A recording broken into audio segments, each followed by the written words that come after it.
Desconéctate del mundo y conéctate con Dios. Aquí estamos conectados en familias, amor. Conectados. Siendo luz para todos los hombres.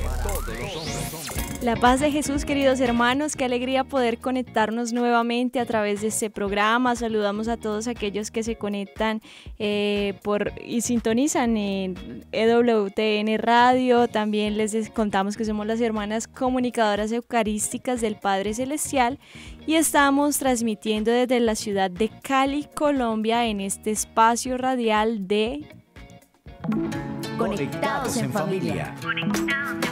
Siendo luz para todos los hombres. Bueno, hoy estamos con ustedes la hermana Mónica María y la hermana María Lucero. Bueno, les recordamos que pueden, queridos oyentes, llamarnos a los números en Estados Unidos al 866-398-6377 y fuera de Estados Unidos al 1-205-271-2976. Y fuera de estos contactos también nos pueden escribir a través de nuestras redes sociales, también a través de EWTN Radio, ahí en YouTube. Cualquier duda, comentario, aporte respecto al tema que vamos a ir desarrollando, queridos oyentes, que estamos hablando sobre la Eucaristía, una temporada hermosa del amor de los amores para todos nosotros los cristianos, Jesús Eucaristía. Claro que sí. Bueno, hoy vamos a tener un invitado muy especial, ya en unos momenticos le damos la bienvenida a él. Sin embargo, antes de iniciar y de invitarlo a él a que se conecte con nosotros, queremos invitarlos a que hagamos una oración pidiéndole al Espíritu Santo su presencia, pidiéndole la gracia de poder llevar este programa de la mejor manera. En el nombre del Padre, del Hijo y del Espíritu Santo. Amén. Amén. Sí. Es hora de comenzar. Estamos conectados.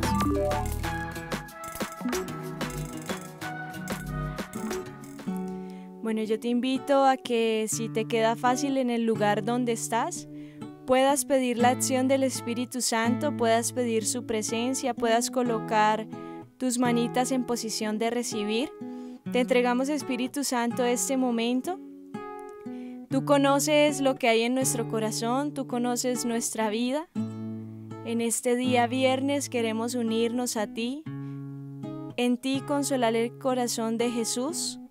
Concédenos la gracia de poder sentir tu presencia y que esa presencia transforme nuestra manera de pensar, nuestra manera de vivir y que tu santa presencia se lleve todo aquello que no viene de ti. Te pedimos, amado Jesús, que selles este momento con tu preciosa sangre y que tu sangre preciosa bendiga nuestros corazones. Ven, Espíritu Santo, prometido por Jesús. Ven, Espíritu Santo, e ilumina mi razón. Ven, Espíritu Santo, a sanar el corazón. Ven a transformar el caos en un cosmos para ti. Soplo divino, aliento de vida. Rúa Maranata, Señor de señores. Rúa, tú eres el amor de los amores. Ven a encender este frío corazón. Ven, Espíritu Santo, como fuego, purifica lo que en mí no te agrada. Moldéame y hazme de nuevo. Quiero entregarme a ti sin reservas. Ven, Espíritu Santo, como fuego, purifica lo que en mí no te agrada.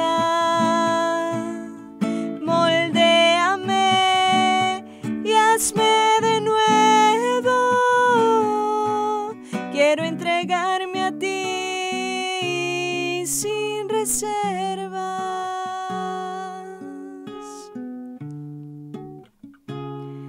Sin reservas.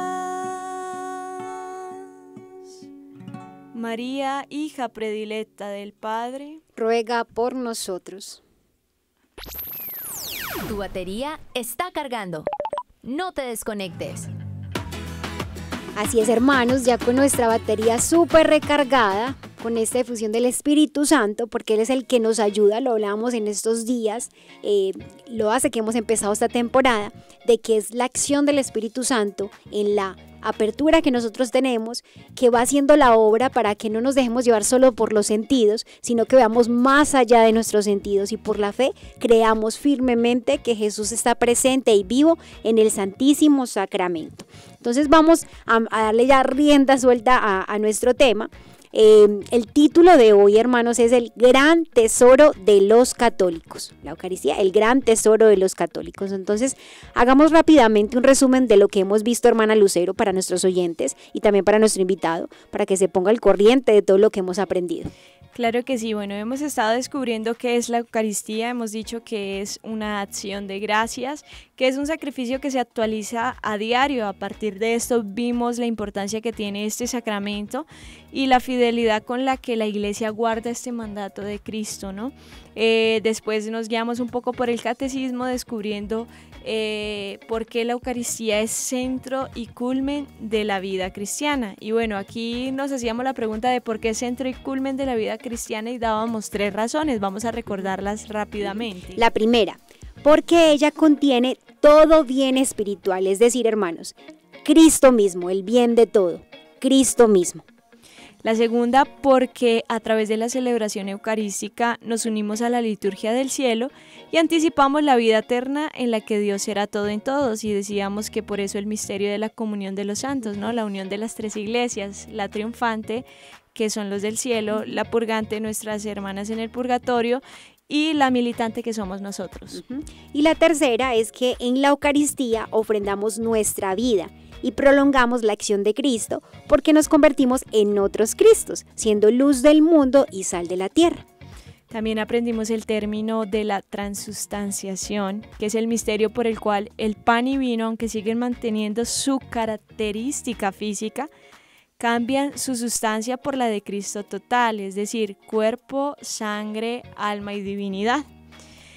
Ayer sobre qué hablábamos también sobre las incomprensiones de Jesús, ¿no? Cómo Jesús desde niño fue incomprendido y cómo cuando la Virgen fue al templo y presentó a Jesús, pues el profeta Simeón dijo que este niño iba a ser contradicción para muchos y que a ella una espada le traspasaría el alma, ¿no?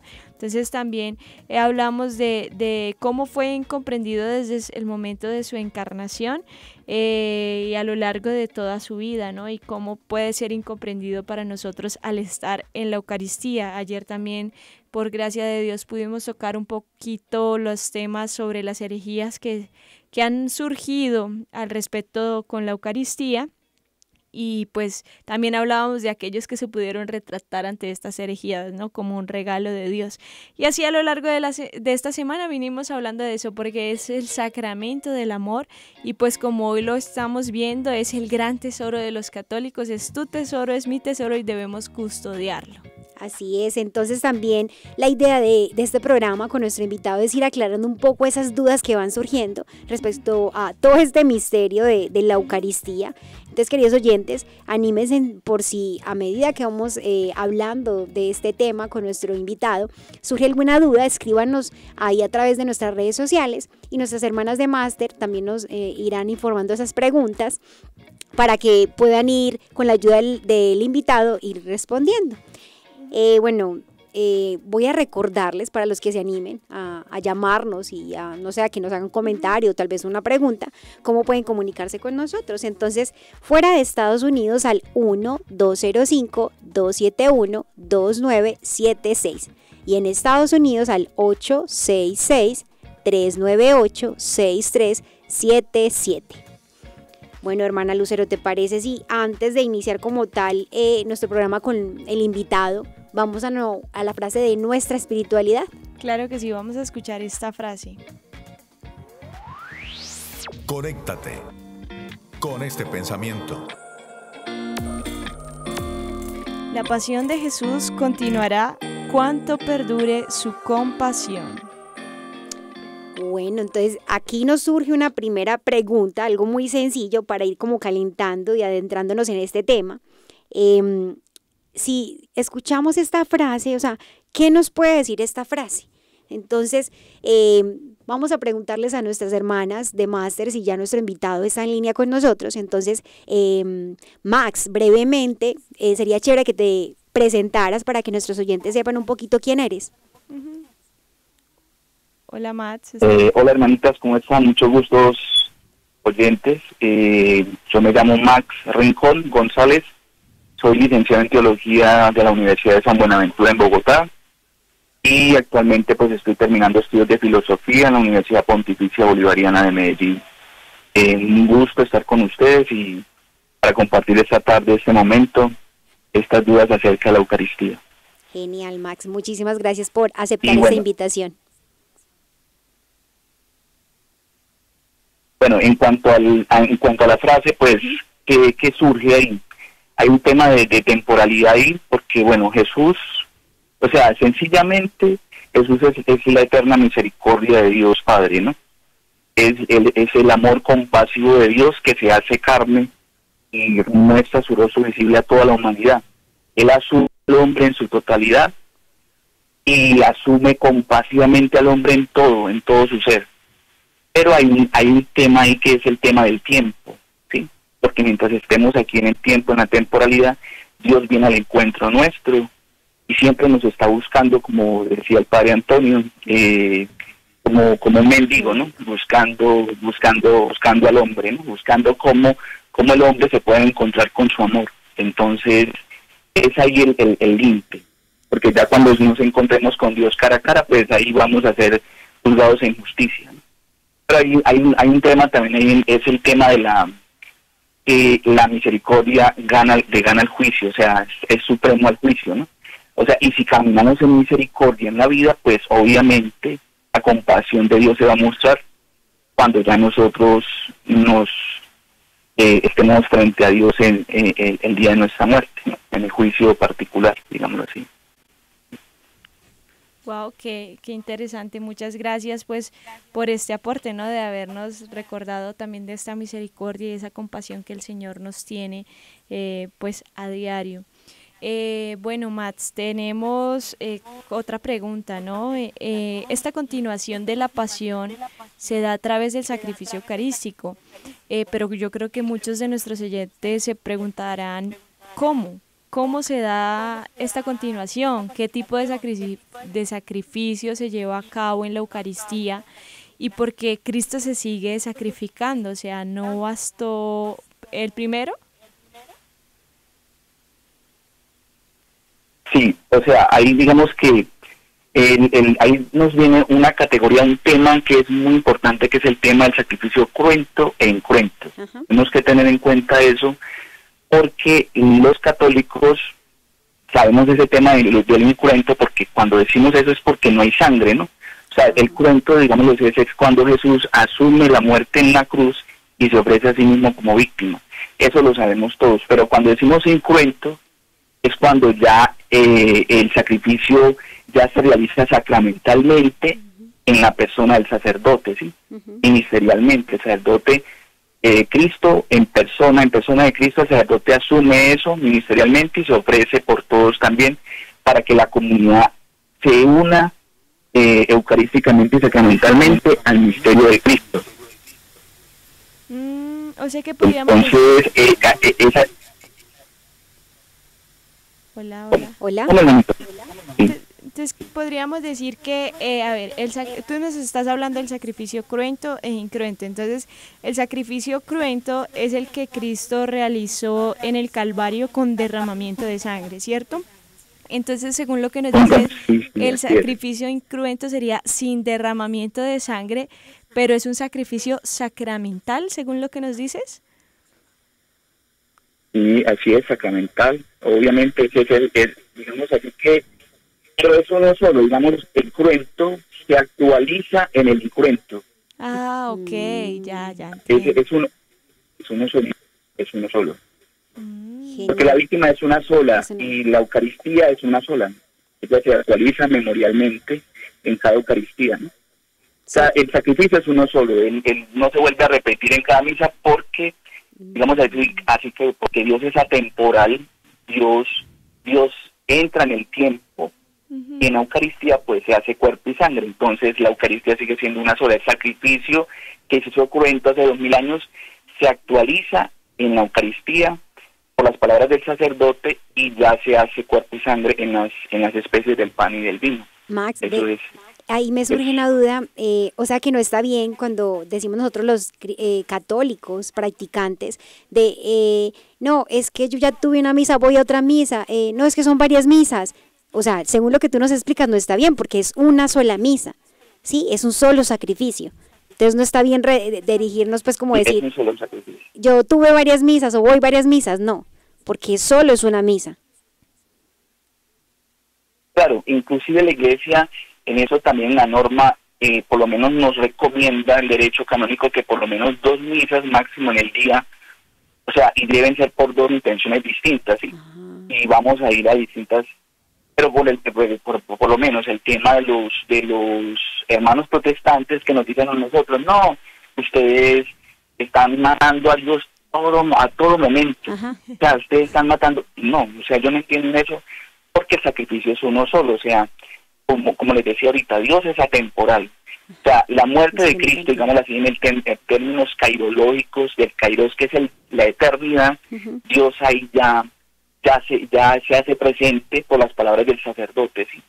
Y sacramentalmente ahí está, es uno solo. La misa que celebró hace 500 años, en el año 600, 500, San Agustín, la Eucaristía es la misma que el sacerdote hace un momento celebró, es la misma, se actualiza. Hermoso. En el tiempo, Dios entra en el tiempo, sí, y va actualizando, sí, así es, hermano. Hermoso, gracias Max.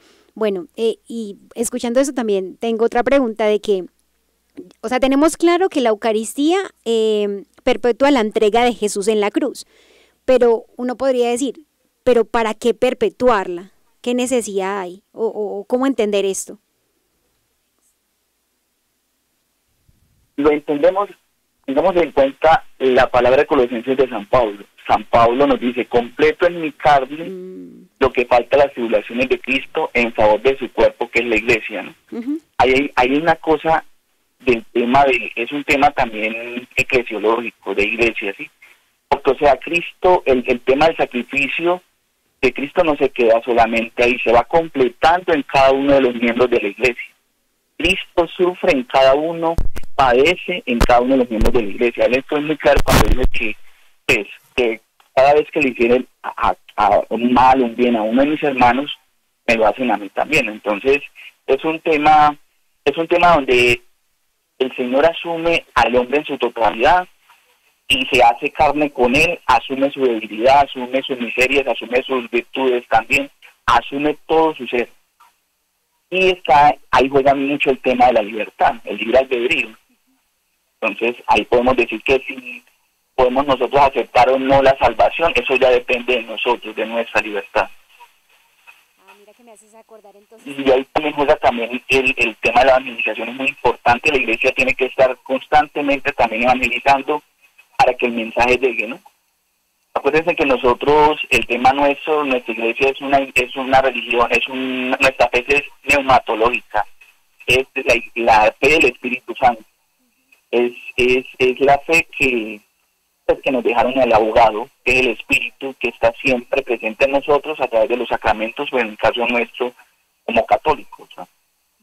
El bautismo, la Eucaristía, nos está alimentando el Señor siempre para llevarnos, perdonando nuestros pecados, asistiéndonos cuando estemos enfermos. O sea, el Señor, su misericordia es eterna, ¿no? Por lo que decíamos en la primera frase, pues que es infinita, o sea, y tenemos que aprovechar toda esa riqueza que nos da el Señor espiritual a través de la iglesia, de los ministros, de los misterios, de la administración de los misterios de Dios, que se lo ha delegado pues a los obispos y a los sacerdotes. Es un gran regalo, ¿no? Poder reconocer todo esto, como la iglesia, y esto que nos está enseñando de neumatológica, católica, está guiada también por el Espíritu Santo y ahí se va cumpliendo esa promesa de Jesús. Sí, hermano. El Espíritu Santo es quien nos conduce a la verdad completa. Bueno, Mats, surge otra pregunta. Hola. Hola, ¿nos escuchas? Gracias. ¿No nos estás escuchando bien? ¿Ahora nos escuchas bien? Sí, Hola. ya las Listo, Max. escucho. Vale, entonces vamos a hacerte otra Hola, pregunta. sí. Hola. Bueno, Mats, Sí. agregaba Sí. agregaba lo que tú nos decías de que es un regalo, no de que la iglesia sea neumatológica, es decir, pues que esté guiada por el Espíritu Santo, porque se está cumpliendo la promesa de Jesús de que el Espíritu Santo nos llevará hacia la verdad completa que es Él mismo, ¿no? Y veíamos esto como un regalo y un don del Señor. Y pues bueno, Mats, aquí surge como otra pregunta, ¿por qué la Eucaristía es precisamente un regalo y por qué se convierte en un tesoro para el católico? O más bien, ¿por qué deberíamos verla como un regalo y como un tesoro para los católicos? Mire, también pues ahí viene, no sé si recuerdan la cita de Mateo del reino de los cielos, ¿no? Cómo compara el Señor en esas parábolas del reino el tesoro escondido. Así es Jesús, o sea, Él se compara como ese tesoro y cuando lo encontramos, pues Él compara a esa persona que cuando lo encuentra, pues se va y vende todo, ¿sí? Dice, el reino de los cielos es semejante a un tesoro escondido en un campo. Al encontrarlo un hombre vuelve a esconderlo. Por la alegría que le da, va y vende todo lo que tiene y compra el campo aquel. O sea, se expropia a la persona, deja todo porque sabe que el tesoro más grande ya lo ha encontrado, o sea, el sentido de su vida ya lo ha encontrado, o sea, es el regalo más grande y la Eucaristía como centro de nuestra fe, cuando la persona ya encuentra el sentido de ese alimento, sabe que sin ella no puede vivir, sin Cristo no puede vivir, entonces ese es el tesoro nuestro como católicos, por eso debemos nosotros orar por nuestros hermanos protestantes que pues lastimosamente ellos rechazaron históricamente, ya sabemos todo, a través de Lutero y todo, pues rechazaron el tema de la Eucaristía, pero igual estamos llamados también a orar por ellos, porque aunque ellos no la reciban, ellos también están recibiendo palabra de Dios, que también es un regalo, ¿no? También tenemos que tener muy claro eso. Wow, es muy cierto, ¿no? Esto me hace recordar, Mats, que nuestra madre nos suele decir de que nuestros hermanos esperados o incluso de otras, quienes profesan otras religiones como las grandes religiones que conocemos, del islamismo, hinduismo, judaísmo, tienen destellos de la verdad, ¿no? Son destellos de la verdad pues porque hay cosas que nos llevan semillas a del Dios, verbo. Semillas del verbo, pero por eso la importancia de pedir de que todos podamos llegar a esa verdad completa, ¿no? Y esa verdad completa en Cristo y en Cristo que se hace Eucaristía y que se encarna por amor a nosotros. Y el deseo del Padre del cielo, ¿no? Que a través de su Hijo Jesucristo todos seamos uno, porque eso es la comunión que desea Él en la Eucaristía, que seamos uno y que ya no haya la división del cuerpo, sino que realmente todos seamos uno solo con la cabeza que es Cristo. Y como dices tú, Max, eso se da en la oración, ¿no? Tarde que temprano la oración llega, pues lo hemos conocido de varias personas que han estado lejos de la Iglesia Católica, en algún momento perteneciendo a ella, y vuelven a la Iglesia Católica. Entonces la oración tiene ese poder de hacernos otra vez unos. Max, cuando hablamos de que la Eucaristía tiene tantos beneficios, tantos regalos, ¿cómo podríamos entender qué hace la Eucaristía en el alma? Bueno, entonces, ¿qué pueden imagínense ustedes, por lo menos es Cristo mismo, es mismo Dios que se hace carne en nosotros, se hace carne con nosotros, se hace vida en nosotros, asume toda nuestra humanidad, nuestra debilidad, todo nuestro ser, todo. Él lo asume y nos abraza en su amor. Entonces, ¿qué frutos pueden haber ahí para nuestra alma? Fortalece la caridad por lo menos, que es una de las virtudes. Elimina pecados veniales, ¿sí? Cuando nosotros comulgamos. Preserva de pecados mortales, aumenta la gracia santificante, otros muchos beneficios. Por lo menos la lucha, cuando hay un combate espiritual que todos los hemos tenido, lo tenemos, los que estamos en camino de fe, los santos también tuvieron esos combates espirituales. Ustedes muy bien saben que hay libros, tratados de combate espiritual, y no es una lucha contra sí mismo, no, es aliarse con el amor mismo que es Dios, dejarnos amar de Él para podernos abandonar en las manos de Él y sea Él quien nos lleve a nosotros, porque nosotros por nosotros mismos no podemos hacer eso. O sea, solamente Dios, cuando le damos un sentido a esa palabra abandono de todo el ser, ¿sí? Porque el mundo nos dice a nosotros, mire, apúrese por esto, afánese por esto, los afanes del mundo, sí, o sea, usted tiene todo, pero Dios no, Dios tiene otra dinámica, tiene otra lógica, y es el tema del abandono del alma, que es lo más íntimo. Y Santa Teresa de Ávila por lo menos es una maestra en eso también, ¿no? Ella también pudo encontrar eso a través de ese camino espiritual que ella es una maestra total en eso, de esa ascensión a Dios. Pero obviamente ella tuvo esa recepción, pudo comprender el cuerpo y la sangre de Cristo como su alimento y como su vida. Ustedes saben muy bien que en esa edad, en ese tiempo, por lo menos ella, la Eucaristía no se recibía tan seguido como hoy en día. Los primeros cristianos duraban una semana para poder recibir la Eucaristía. Wow. Entonces, en nuestros tiempos, nosotros somos más privilegiados, digamos así. Privilegiados, exactamente, porque sí, hay una recepción más frecuente de la Eucaristía hoy en día, porque la Iglesia pues tiene más presencia.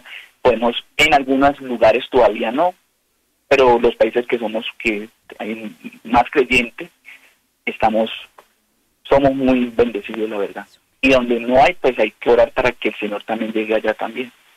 Mira que me recordaba algo ahorita que hablabas, Max, porque leyendo el catecismo nos habla de cómo en un inicio la Iglesia faltaba pues como más ese conocimiento respecto al misterio de la Eucaristía, y lo hablamos también en programas anteriores, te lo compartimos, de cómo la misma Iglesia, siendo madre, nos ha ido educando y ha ido pues como Dios de todo se vale, y a través de las herejías también han ido más estudios y la Iglesia ha sacado ciertos documentos, los papas, y me impresiona porque el catecismo decía que hubo un momento en que, haciendo referencia a siglos anteriores, no era tan fácil acceso de todo cristiano, de todo fiel, de poder adorar la Eucaristía, porque lo que se hacía era que, listo, la Eucaristía que sobraba después de la comunión de los fieles en el momento de la celebración eucarística era reservada a un lugar para si había que llevársela a algún enfermo, pero no estaba así como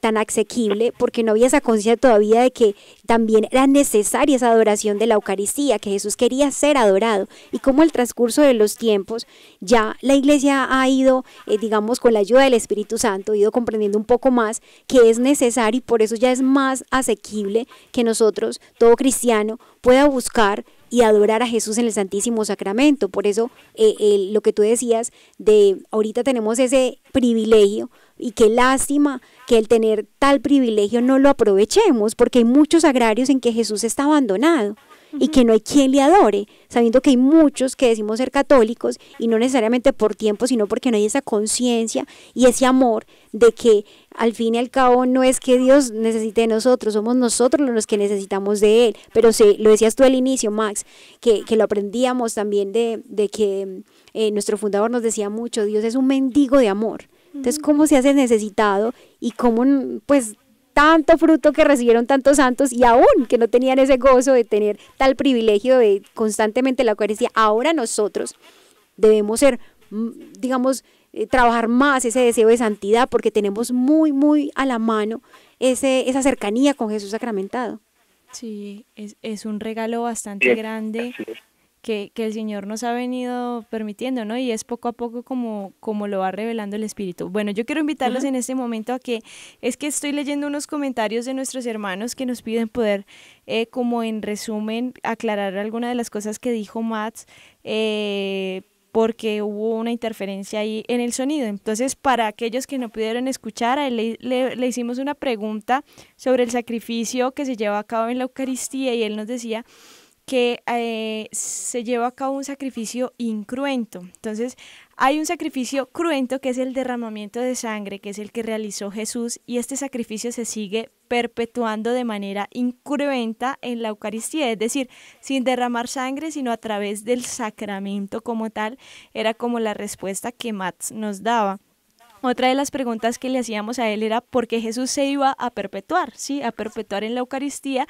Él nos respondía a un pasaje de Colosenses donde se dice que se completa en mi carne lo que falta a la pasión de Cristo, no porque le falte algo a la pasión de Cristo, sino porque cada uno de nosotros somos miembros del cuerpo místico de Cristo y con nuestros sufrimientos podemos, perpetuar como ese sacrificio de Cristo y seguir diciéndole al Padre, Padre, mira, aquí estamos para reconciliarnos contigo. Otra de las preguntas que le hacíamos es ¿qué hace la Eucaristía en el alma? Y Mats nos respondía de que nos fortalece en la caridad, que elimina pecados veniales, nos fortalece en el combate, y ya empezó a hablarnos como del abandono del alma, de lo más íntimo de esta relación que Teresa de Ávila tenía con Jesús Eucaristía. Entonces esto, para quienes no pudieron escucharlo muy bien, era básicamente lo que Mats nos estaba explicando. Y pues bueno, Mats, gracias por lo que nos has venido explicando hasta el momento. Sin embargo, quiero invitarlos a todos a que hagamos una pausa para ir a nuestro Viviendo el Hoy, y ya en unos minutos continuamos con nuestras preguntas a nuestro invitado súper especial. Entonces vamos a hacer esta ejaculatoria. Padre, que todos seamos una sola familia para gloria tuya. Conéctate con nuestra iglesia.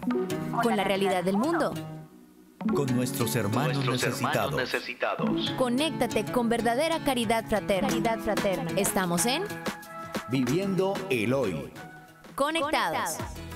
Bueno, vamos a dar unos saluditos. A ver a quienes están por aquí. Lucy Fajardo, Valentina Cardona, el chat de YouTube, nuestro chat de YouTube Comunicadoras, a Rodrigo Muñoz, a Alexis Villuendas, a Javier Cruz, Karina Hueso, Lidia Guerra, Irma Alvarenga, Deni Ramírez, Mario Rojas, Ricardo Barraza, Lugeria Quimis. Eso por acá. Allí, ¿a quién tienes? Y acá en YouTube de EWTN en español saludamos a Juan Reyes, a Anthony, a Deni, a Salva Peña, a Chela y a cada uno de ustedes que está compartiendo con nosotros este espacio de formación, que tal vez no hace comentarios, pero es que están ahí con nosotros. Gracias por su compañía, y recuerden, la idea es que puedan compartir estos programas de formación para que muchas personas también tengan acceso a este conocimiento y poder amar y conocer más su fe y dar razones de su fe. Ahora sí, hermana Lucero, vamos a compartir un poco con nuestros hermanos. Hace poco nos preguntaban en el chat qué leer fuera de la palabra de Dios para enamorarse más de la Eucaristía, y sé que tienes un amigo muy especial que te ha ido enamorando más y más de la Eucaristía. Yo les decía a ellas, yo también traigo un invitado para este programa en el Viviéndolo, y es San Manuel González García. Este libro me lo prestó una hermana, se llama El Obispo del Sagrario Abandonado. Nos puede ayudar muchísimo, de verdad. Si pueden conseguir como escrito sobre la vida de San Manuel, sería genial. Quiero hablarles un poquito de él, ¿no? Él nació pues en España el 25 de febrero de 1877, su padre era carpintero, su madre era ama de casa. Desde niño estuvo en un coro que se llamaba Los Seises de la Catedral de Sevilla, y pues este coro de niños actuaba con gran reverencia ante el Santísimo Sacramento del altar en las solemnidades del Corpus Christi y la Inmaculada Concepción. Él ingresa al seminario menor a sus 10 años de vida, sin que sus padres lo supieran, ¿no? Pero allí pues él aprobó los exámenes de ingreso y fue aceptado. Ya luego les contó a sus padres como la buena noticia. Ellos aceptaron esto como voluntad de Dios, él pues también viendo la devoción de su hijo, ¿no? Manuel era consciente de que la situación económica de su familia pues podría ayudar a pagar su seminario. Él fue un muy buen estudiante, sobresalió de la mejor manera, obtuvo doctorados en teología y derecho canónico y fue ordenado el 21 de septiembre de 1901 por el beato cardenal Spinola. O sea, mira, fue ordenado por alguien que también está en su proceso, el beato cardenal Spinola. Y es muy impresionante porque este cardenal recién lo ordena, lo envía a su primera misión a una iglesia en Palomares del Río. Y fue allí donde, en esta iglesia, donde la vida de San Manuel González García toma un giro inesperado, porque al llegar al pueblo lo recibe el sacristán y pues claro, era un sacerdote recién ordenado con muchos anhelos de poder darse la evangelización, los grupos parroquiales y todo. Entonces su primer encuentro, el que tiene, es con el sacristán y juntos viajaron a la parroquia montados en un burrito, ¿no? Entonces él iba súper emocionado, ¿no? Porque sí, o sea, iba a darlo todo con el fuego, a encender todo lo que había por este lugar, y él soñaba encontrar una iglesia llena, ¿sí? Llena de almas ansiosas de escuchar sermones, que rezaran con fervor, de laicos comprometidos, una iglesia con la que pudiese hacer procesión con las calles. O sea, él se imaginó su catedral, pues. Y cuando él viajaba por el camino empieza a hacerle preguntas al sacristán, ¿no? Como que tanteando la zona, y le dice, bueno, ¿y en este pueblo hay niños? Y el sacristán le dice, sí, pero están en el campo. ¿Y cómo? O sea, pero no vienen a la iglesia. Y dice, pues, no vienen casi porque pues tienen que trabajar y tienen que como poder resolver los asuntos de sus casas. Y él pregunta, bueno, ¿y quién viene entonces a misa en este pueblo? Entonces le dice el sacristán, bueno, pues así como que de venir, no es que venga gente. Vienen los que tienen que casarse o los que tienen que bautizar a algún niño. Y pues yo tampoco es que venga mucho, pues porque yo tengo que trabajar en el campo, de verdad, imagínense, era su sacristán, ¿no? Y le pregunta a San Manuel González, en ese momento Manuel González, bueno, ¿y esta gente comulgan? Y dice, ¿comulgan? Bueno, pues cuando vienen a casarse comulgan, ¿y nadie más? Y el sacristán le decía, no, que yo me acuerde, nadie más. Y así como que sigue haciendo varias preguntas y San Manuel se desilusiona, ¿sí? Se desilusiona pues porque, claro, o sea, todo el fuego que él traía y ver que era una comunidad que estaba prácticamente dormida en la fe, entonces él como que quiere que lo lleven al templo. ¿Y por qué quiero citar este momento cuando lo llevan al templo? Porque es el momento en el que más transforma la vida de San Manuel González. Cuando él llega al templo, se da cuenta, voy a leer esto textualmente, dice que su primera impresión de la iglesia fue que se veía muy sucia y parecía casi abandonada. Fue inmediatamente al sagrario y lo encontró cubierto de polvo y telarañas. Los manteles del altar estaban rotos y quemados. El aceite goteaba de la lámpara del santuario al suelo. Y dice que después de observar este terrible estado del templo de la iglesia, su reacción fue querer salir corriendo del lugar y nunca mirar atrás, pero pues él se recordaba que él era el sacerdote, ¿no? Entonces en medio del desorden se arrodilló durante mucho tiempo y empezó a orar y a tratar de ver cómo llevar a cabo su misión, pidiéndole al Señor la gracia de poder como reavivar la fe en ese lugar y pues que al menos había alguien que lo estaba ayudando en ese momento, que era el sacristán, ¿no? Y dice que allí de rodillas ante aquel montón de suciedades y de todo, él empezó a orar, ¿sí? Y a ver que como que en su corazón, que este lugar era como un desierto de almas, ¿sí? Las almas estaban como muertas en vida, no sabían del tesoro de la Eucaristía, del tesoro que tenían en el templo, y pues no se pudo aguantar, y esto lo hizo llorar, ¿sí? Lo hizo llorar al ver tal grande abandono y olvido del Señor en el sagrario, tan así que él allí recibe como su misión no solamente como de restaurar esta capilla, este templo, sino de empezar a restaurar el abandono de Jesús en el sagrario. Y él empieza ya a decir, él tiene una espiritualidad muy bonita, por eso se llama el obispo del sagrario abandonado, porque él dice que él se encontró con este sagrario, con esta este templo abandonado, pero que muchas veces nosotros tenemos abandonado al Jesús de nuestro corazón, como lleno de telarañas, lleno de polvo, y nos invita primero a no abandonar los sagrarios de manera exterior. O sea, si tú tienes una capilla, si tienes tu parroquia, ve al sagrario, ¿sí? Ve al sagrario, aprovecha, y si tu país lo permite, porque hay países en los que no se puede, o sea, ve, no abandones a Jesús, pero también reconoce que lo tienes en el sagrario de tu corazón.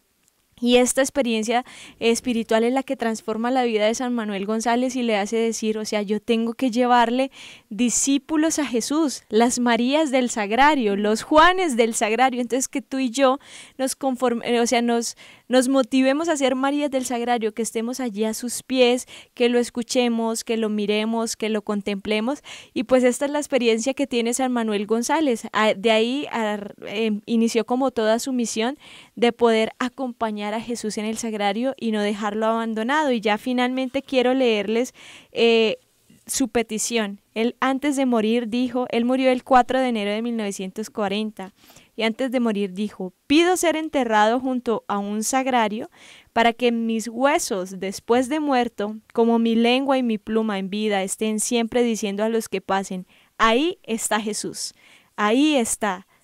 No dejadlo abandonado. Madre Inmaculada, San Juan, Santas Marías, llevad mi alma a la compañía eterna del corazón de Jesús en el cielo. Y bueno, yo no conozco dónde está la tumba, pero sé que algunas de nuestras hermanas han podido ir, y de nuestros fieles en España. Y es impresionante porque efectivamente su tumba está en un sagrario. Y es un santo muy vivo, hermanos, porque quiero contarles que para yo conocer de él fue porque precisamente una de nuestras hermanas que está en España, pues un día me dijo como que vamos a ir a San Manuel González, ¿quieres que le pida algo? Y yo le dije, pues yo no lo conozco, pero dígale que se presente. Entonces fue como así, que se presente y que me enseñe a amar mucho a la Virgen María, fue lo que yo dije, voy a pedirle esa gracia. Y al tiempo, otra hermana que está en otro país me envía este libro prestado. ¡Se presentó! El obispo del Sagrario Abandonado. Y yo dije, este hombre se presentó, así que ahí pues se los presento. Vivo. ¿Qué pasa, hermana mía? Los santos están vivos porque Dios no es un Dios de muertos, sino de vivos. Sí, claro. Pero ahí, si quieren aprender a amar a Jesús en el Sagrario, busquen escritos de San Manuel González de García. Para que amemos y nos enamoremos más de Jesús sacramentado y le consigamos muchos amigos y Él no se sienta solo, sino que siempre tenga nuestra compañía. Y bueno, gracias hermana Lucero por compartirnos esta bella historia de este santo, y bueno, los animo a que busquemos más y conozcamos más de Él. Y este ha sido nuestro Viviendo el Hoy. Seguimos conectados, seguimos conectados. Bueno, volvemos con nuestro invitado y hablando de la Eucaristía y otras preguntas controversiales a las que quisiéramos dedicarle un momentito como de tiempo, ¿no? Y si nos colocamos en los zapatos de nuestros oyentes, pues surgen algunas preguntas. Si un sacerdote no está en gracia, ¿puede celebrar la Eucaristía? ¿Cristo viene cuando las palabras son dichas por un sacerdote que está en pecado? Max, ¿estás con nosotros? Max, ¿nos escuchaste? Pues, ¿O te repetimos nuevamente? Miremoslo esto desde el amor de Dios, ¿sí? Sí. ¿Cómo? Ah, vale, no, que pensamos que no nos habías escuchado la pregunta, pero sí, entonces vamos con la primera. ¿Puede celebrar la Eucaristía un sacerdote estando en pecado? Sí, claro que sí. O sea, normalmente una persona cuando se sabe de un pequeño sacerdote y lo ve celebrando, pues aunque no le guste, sí lo puede hacer, y el efecto de la gracia sacramental se sigue, porque es Cristo el que se manifiesta, el que realiza, es el actor principal del sacramento, ¿sí? ¿Y por qué es así? Porque el sacramento imprime carácter indeleble, es un sello, ¿sí?, en el que actúa Cristo. El sacerdote solamente es un ministro, es una mediación en la cual Cristo puede. Dice Santo Tomás de Aquino que Cristo puede actuar incluso a través de un ministro espiritualmente muerto, pero la Iglesia, aparte de Santo Tomás, eso lo toma de una moral más agustiniana, ¿sí? Entonces, por lo menos, San Agustín dice lo siguiente en un tratado sobre el Evangelio de San Juan, dice, y le voy a leer entre comillas, abro comillas, dice: porque se dijo del Señor antes de que padeciera, bautizaba más que Juan. Luego se añadió: ¿Cómo es posible que Jesús no bautizara sino sus discípulos? Él y no él. Él por poder, ellos por ministerio. Ellos realizaban el servicio de bautizar. El poder de bautizar permaneció en Cristo. Sus discípulos pues bautizaban, y Judas estaba todavía entre sus discípulos. Y eran pues aquellos a quienes Judas bautizaba, porque a los quienes Judas bautizaba, Cristo los bautizaba. De la misma manera, pues aquellos a quienes bautizaba un borracho, aquellos a quienes bautizaba un asesino, aquellos a quienes bautizaba un adúltero, si era el bautismo de Cristo, eran bautizados por Cristo. Y sigue, dice él ahí, no temo al adúltero ni al borracho, ni al asesino, porque presto atención a la paloma por la cual se me dice, este es el que bautiza. Mire qué palabras tan hermosas de San Agustín, que, o sea, la iglesia ya venía con esa tradición, pero San Agustín es el que la asienta, ¿sí? Y la iglesia, a partir de esa moral de San Agustín, pues toma el sacramento y afinca, digámoslo así, el tema del carácter que imprime el ministerio, ¿sí?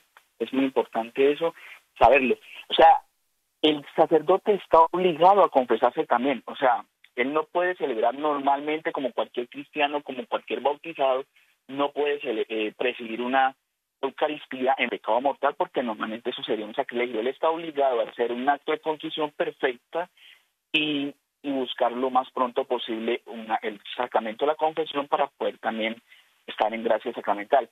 Pero en caso de que por obligación y no pueda confesar, si le toque presidir la Eucaristía así, pues Dios no deja de actuar.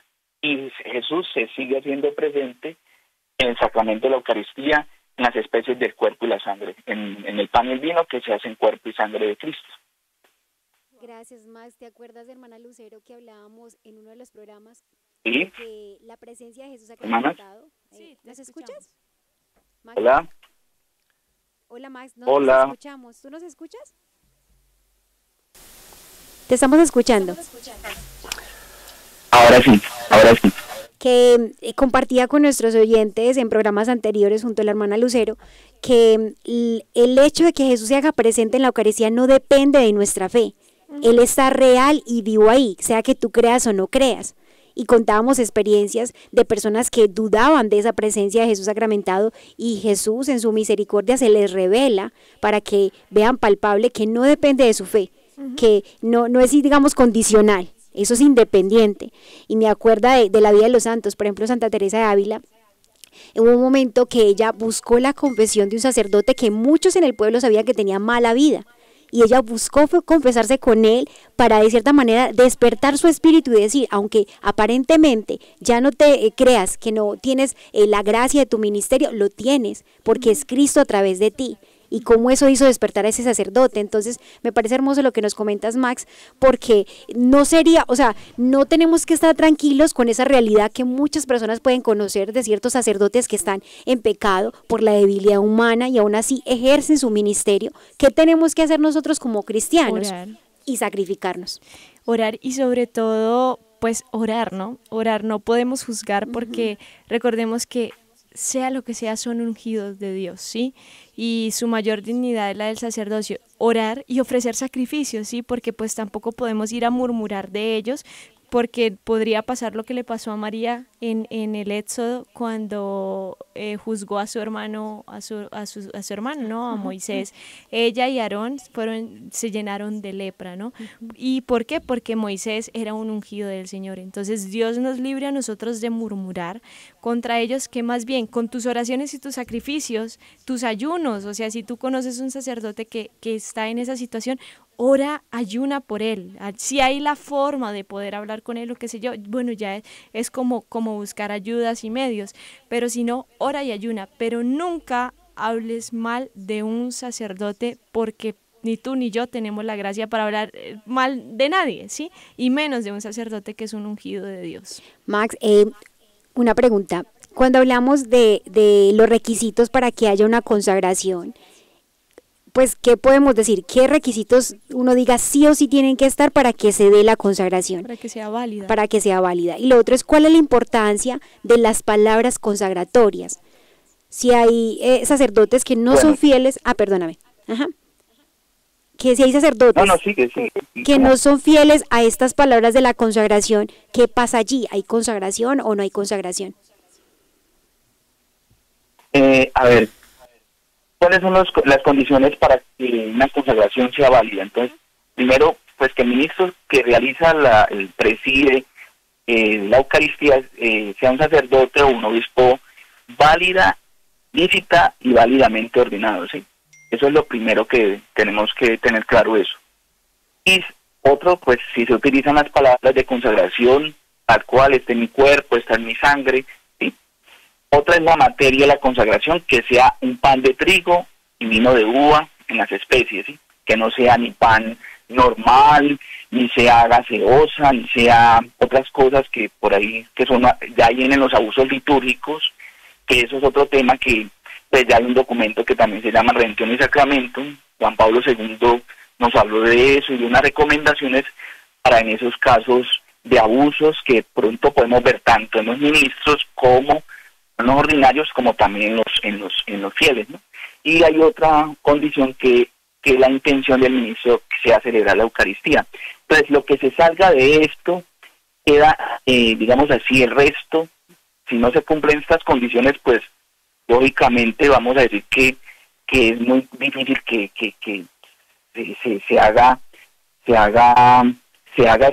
tenga eficacia el sacramento, ¿no? Entonces es complicado eso. Entonces, solamente en los casos donde un sacerdote es ordenado válidamente, pero no lícitamente, que eso es otro tema también de derecho canónico, que por lo menos las iglesias separadas del cristianismo, de la Iglesia Católica, por acontecimientos históricos como el anglicanismo con Enrique VIII o el luteranismo. En su momento, pues ellos tenían obispos también y ellos pues tienen la sucesión apostólica, ¿sí? Entonces, digamos así que la sucesión, si lo sabemos o lo vamos a recordar un momento, que es la transmisión de la autoridad de los apóstoles a sus sucesores, los obispos, desde el inicio del cristianismo. La Iglesia Católica pues considera que esa sucesión se debe mantener de manera ininterrumpida, o sea, ella sigue hasta que, o sea, siempre, ella permanece, ¿sí? Y ella es considerada un signo de permanencia de Cristo en la Iglesia, sobre todo ella se da en los obispos, en la consagración de los obispos, y ella lo transmiten a los sacerdotes, ¿sí? Que son los que, digamos, así comparten el sacerdocio pleno con el obispo, ¿sí? Ellos comparten eso. Pero fuera de estas condiciones, aparte de esa excepción que le estoy comentando, pues no se hace pues presente el Señor, ¿no? Ahí hay unas problemáticas que se exponen, por lo menos en la teología, que si un sacerdote pronuncia las palabras y en una panadería y si se consagran ahí, y hace una consagración ahí a toda una panadería donde hay panes, y eso se hace cuerpo y sangre de Cristo. ¿Ustedes qué opinan de eso? Yo no sé, que no creo que eso... Sí, claro, no es un abuso litúrgico. Pero bueno, Mats, muchas gracias como por esta explicación que nos das, de verdad. Yo creo que con esto ya nos queda muy en claro. Por gracia de Dios, pues estás aquí, ¿no? Te agradecemos y pues queremos invitarte a ti y a todos nuestros oyentes a que ya podamos agradecer al Señor por este programa que nos ha permitido realizar. Gracias por tu participación y por tus aportes. En una próxima seguimos resolviendo dudas porque hay mucha tela que cortar. Bueno, vamos a pedirle a nuestro Señor que sea Él, a través de esta corta oración, que tome todas las intenciones que hay en nuestro corazón, aquello que ha quedado a través de lo que hemos estudiado y aprendido hoy. Te damos gracias, Señor, entregamos la vida de Max, de cada uno de nuestros oyentes, aquellos que se encomiendan a nuestra oración. Enamóralos más de la Sagrada Eucaristía, enamóranos más de la Sagrada Eucaristía. Te alabamos, Padre, por el don de la Eucaristía. Y suplicamos a María Santísima que sea ella la que nos conceda ser verdaderos adoradores eucarísticos. Gloria al Padre, al Hijo y al Espíritu Santo. Como era en el principio, ahora y siempre, por los siglos de los siglos. Amén. Muchas gracias, queridos hermanos, por haberse conectados. Los esperamos la próxima semana para que continuemos en esta temporada del Sacramento del Amor. Dios los bendiga, que estén muy bien. Hemos estado Conectados con Dios. Tu batería ha sido recargada. Hasta el próximo programa. Conectados.